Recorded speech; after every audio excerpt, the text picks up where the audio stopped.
Malan jira malan jira yaga. Malan jira chachap se nanyate jira. Anin jiru wadi, anin jiru yaga. Anin jiru kutte nanyate jira. Shama harka fuune hordoftota Fu'aad Show jalatti argamtan akkam jirtu nageenyi kiyya kabajaaf jalala bakka jirtan maratti simbira hagahu jechuun barbaada. Eeyyen har'ammoo waan ajaa'ibaa fi waan an taazzabe tokko isiniif qabadee dhufeen jira. Warri haaraa taatan subscribe godhachuudhaan maatii keenya ta'a, maatii jaalalaa ta'a. Haala kanaan subscribe godhachuu hin dagatinaa hundi keessanuu warri haaraa dhuftan jechuudha. Kaan immoo kan viidiyoo kana dhaggeeffattan like nu tuquu hin dagatinaa nu jabeessaa. Egaa isinis rabbiin haa jabeessu ammoo ta'e wal jabeessina waan jedhudha. Kanaafi ergaa adda addaa yoo qabaattan kunoo toorri WhatsApp keenya kunooti, Facebook keenya kunooti asirraan argattu karaan nu qunnamuu dandeessu. Eeyyan har'ammoo mee Neymar Fu'aad maal taazzabe laata? Maa inni laata waan jedhu gara Dubaay irraa kaameeraa isaatiin waan qabatee fi wanti kun immoo Oromoo martinuu viidiyoo kana tokko kaasaatii hanga dhumaatti dhaggeeffadhaa jechuudha. Tokkoffaa irratti abbaa giddii jechuudha. Fakkeenyaaf egaa koonsartii cimaa kaleessa guyyaa lama dura jechuudha Dubaay irratti qopheeffame hundi keessanuyyuu argitaniitu natti fakkaata. An baay'ee yeroon viidiyoo sana ilaalu jechuudha. Baay'een of jibbee jechuudha. Baay'een of jibbee. Maal ta'uu kootti Oromoo ta'uu kootti jechuudha. Baay'een of jibbee jechuudha. Maaliif beektu fakkeenyaaf yeroo waan akkanaa argu waan na gubutu jira. Madaan qaba. Madaan kiyya maa inni beektu? Hacaaluu. Kun madaa Oromoota maraati jechuudha. Hacaaluun madaa Oromoota maraati. Hundi keessanuyyuu madooftanii jirtu jechuudha. Keessoon keessanii nageenya hin qabu jechuudha. Maaliif gubattanii? Hunduma keenyatu Oromoo hundatu gadde. Beer sabii hundatu gadde miti waa'ee Hacaaluu. Maaliif jaallanne Hacaaluu nuti? Hacaaluu maaliif jaallanna mimi? Waan inni dhugaa nutti himuuf. Waan inni dhugaa ummata Oromootiif, ummata Itoophiyaatiif galata guddaa waa'ee inni nu ooleef jechuudha. Maaliif har'allee dhaloonni isarraa fudhanneetuyyuu beekaatu beekaarraa qooda ta'edha. Kanaaf nuti Hacaaluun dhalootaaf siidaa inni dhaabee du'e itti fayyadamaa jirra warri dhalootaa jechuudha. Maal jechuudha? Tokkoffaa gootowwan Oromoo duraan dhuman keessaa fakkeenyaa fudhannu. Ciccimoo kan dhuman jechuudha. Gootowwan Oromoo baay'inaan maqaa jira waamee fixuu hin danda'u waan ta'eef Hacaaluun jara keessaa isa tokkodha. Jaarraa 21ffaa keessa Hacaaluun bakka eebbisaa addunyaa gootowwan Oromoo dhuman hunda bakka bu'a jechuudha. Jaarraa 21ffaa keessa goota akka Hacaaluu dhabne jechuudha. Goota akka eebbisaa addunyaa fayyadamne jechuudha.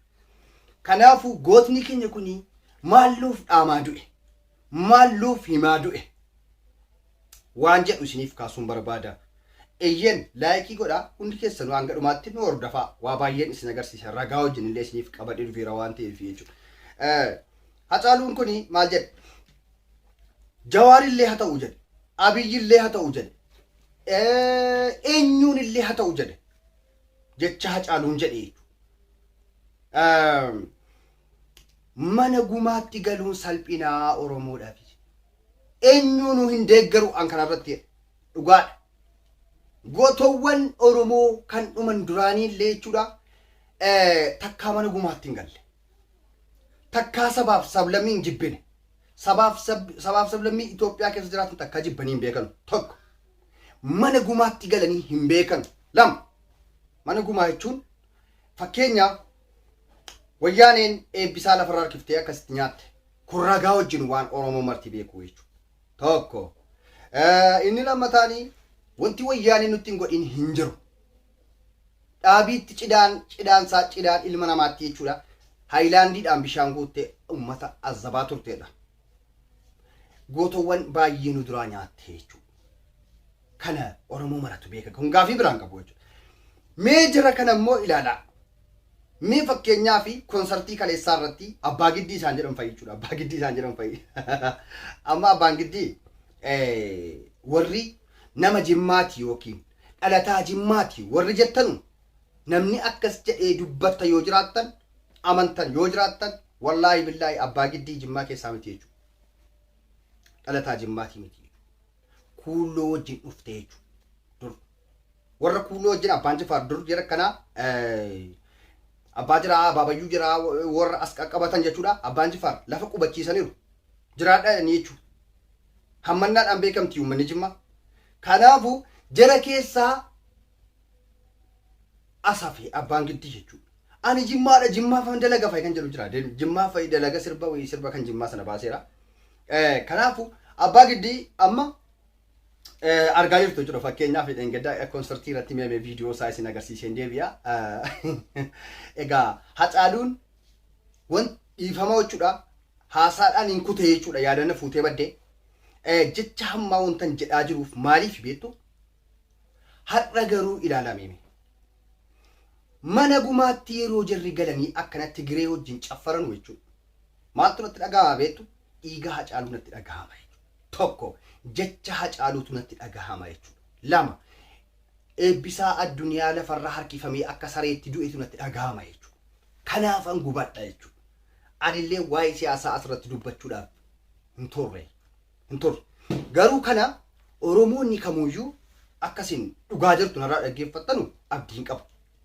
kanaafu mana gumaatti galuun salphinaa anaa miti kan jedhe Hacaaluudha jechuudha mee jecha Hacaaluu dhaggeeffannee kaaneetuyyuu gara yaada kiyyaatti deebi'aa jechuudha mee dhaggeeffadhaa walumaan dhaggeeffannaa jecha Hacaaluullee akkamittiin caalee akkamittiin gurbaana dhaga'uu diddaa'edha caalii sanyii dhiiraa caalii sanyii guddaa kan dur lammiin kee ajjeesee dibatee tufeen arraabne gafarsaan gaditti saawwaatti lakkaa'e yeroo yoo argatu raadiyoon sii waadee qawween sii akaa'e ammam lammii keetiin walii galtee diddee mana gumaalitti almahaa eeyyeen kunooti haala kana fakkaata jechuudha kanaafu jecha Hacaaluu kana dhaloonni irraa barachuu qaba miti gootoo dhabne kana abbaa keenya yookiin obboleessa keenya dhabne kana jechuudha nuti dhalootaa fi waa baay'ee lafa nuuf kaa'ee deemee jira barumsa guddaa irraa fudhachuu dandeenya jechuudha mee immoo jara abbaa Giddii isa jennu warra konsertii Tigiree wajjin lafa dhiichisaa jiru Tigiree aan tokko nuti obboleessa nuti maal jedhan jechuudha mana gumaatti galanii ilmaan gumaa wajjin nutti dhiichisaa jiran immoo mee wal bira qabnee haa ilaallu asuma irratti jechuudha fagoo maalii deemna ree mee abbaa Giddichaa fa'a ilaallu jechuudha ilaalaa kunoo